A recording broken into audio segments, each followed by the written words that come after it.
السلام علیکم ناظرین، میں ہوں آپ کا اپنا ہوسٹ افتخار احمد، آپ کے اپنے channel Iftikhar voice for justice کے ساتھ۔ آج ہم ایک اور نئے سیگمنٹ اور نئے پروگرام کے ساتھ آپ کے ساتھ دوبارہ جو ملاقات کے لیے حاضر ہوئے ہیں۔ آج کا جو ہمارا پروگرام ہے وہ بہت ہی کامن ہماری سوسائٹی کا ایک المیہ ہے، جس میں عام جو روٹین میں ہماری جو کہہ لیں کہ پاکستانی جو یا سٹیزنز ہیں، شہری ہیں، وہ اس چیز پہ فوکس نہیں کرتے، اور اس فوکس نہ کرنے کے پیچھے جو اصل وجہ ہے وہ میں سمجھتا ہوں کہ لیک آف ایجوکیشن، تعلیم کا نہ ہونا، اور لیک آف اویئرنیس، آگاہی کا نہ ہونا، اور الٹریسی ریٹ زیادہ ہونے کی وجہ سے یہ سب کچھ ہوتا ہے۔ اب ہم اس ٹاپک اور اس پروگرام کی طرف آتے ہیں جس کے لیے میں نے تمہید باندھی۔ آج کا جو پروگرام ہے وہ یہ ہے کہ کیا اگر آپ کو کوئی دھمکاتا ہے، اس کی دھمکانے پہ آپ کو کوئی داد رسی حاصل ہے، آپ کو کوئی ایسی چیز حاصل ہے جس سے آپ اس دھمکانے والے شخص یا آپ کو ڈرانے والے شخص کے خلاف کوئی داد رسی مل سکے۔ اب یہاں پہ ایک بڑا کنفیوژن پایا جاتا ہے۔ میں نے یوٹیوب پہ بہت زیادہ دوستوں کے پروگرامز بھی دیکھے، تو ایک کہہ لیں کہ وہ پراپرلی ایک گائیڈ نہیں کر پائے۔ اب جو وہ کنسیپٹ مکس اپ ہوتا ہے وہ یہ ہے کہ دھمکانے میں اور ہراساں کرنے میں بہت زیادہ فرق ہے، اور ہراساں کے لیے ایک الگ سے قانون موجود ہے، ڈرانے دھمکانے کے لیے ایک الگ سے قانون موجود ہے۔ ہمارے دوستوں نے جو پروگرامز کیے ہوئے ہیں اس میں ہراساں کرنے اور دھمکانے کو ایک ہی چیز میں لنکڈ کر دیا، لیکن ایسا نہیں ہے۔ ڈرانے دھمکانے کا اور ہراساں کرنے کا ایک الگ الگ پروسیجر ہے، ایک الگ الگ قانون ہے۔ اب ڈرانا اور دھمکانا ویری سمپل کیا ہے؟ کسی نے آپ کو تھریٹ دی، آپ کے کہہ لیں کہ آپ کو دھمکایا کہ میں آپ کا یہ نقصان کر دوں گا، یا میں آپ کو فزیکلی جو ہے نا میں یہ ایسا نقصان پہنچا سکتا ہوں، یہ دھمکی میں آ جاتا ہے۔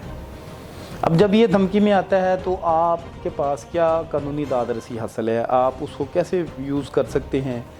پہلے دھمکانا ہوتا کیا ہے، جس کی پاکستانی تعزیرات پاکستان کے اندر کون سی دفعہ جو اس کو ڈیل کرتی ہے، اس کی سزا کتنی ہے، میں آپ کو ان سیکشنز کے بارے میں بتاتا چلوں۔ وہ سیکشن 506 ہے، 506B ہے، 25 ٹیلی گراف ایکٹ ہے، جس میں 1885 کا ابھی تک جا رہا ہے۔ تو اس میں ان دو سیکشنوں اور دو چیزوں کے ساتھ میں نے آپ کو یہ بتایا کہ اب یہ سیکشنز وہ سیکشنز ہیں جو آپ کے ڈرانے دھمکانے کو ڈیل کرتے ہیں اور آپ کے ساتھ اس طرح کے معاملات کو ڈیل کرتے ہیں۔ اب 506 کے اندر دو طرح کی ڈرانے دھمکانے کی تعریفیں ہیں،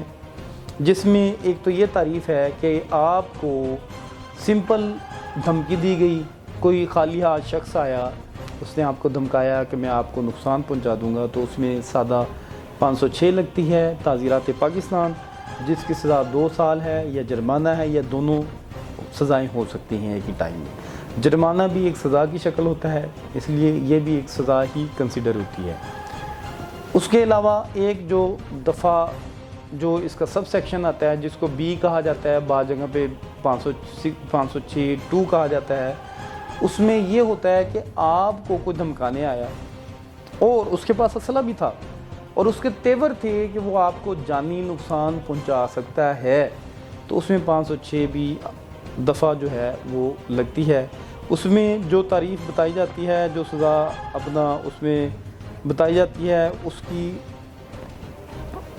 7 سال بتائی جاتی ہے، جو جرمانہ بتایا جاتا ہے، یا دونوں بھی ہو سکتے ہیں۔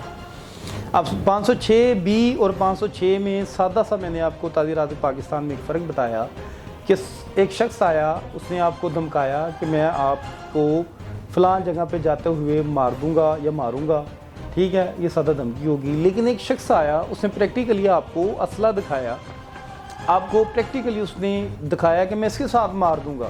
یہ فرق ہے 506B اور 506 میں، اس کی 2 سال سزا ہے، اس کی 7 سال سزا ہے۔ اب اس میں 25D ٹیلی گراف ایکٹ کہاں سے آ گیا؟ 25D ٹیلی گراف ایکٹ یہ ہوتا ہے کہ آپ کو بائی ٹیلی فونکلی کسی نے تھریٹ کیا، آپ نے اس کی ریکارڈنگ کر لی، ریکارڈنگ کر کے آپ تھانے جاتے ہیں، ایک SHO کے نام پہ درخواست لکھتے ہیں، جس میں آپ کہتے ہیں بخدمت جناب SHO صاحب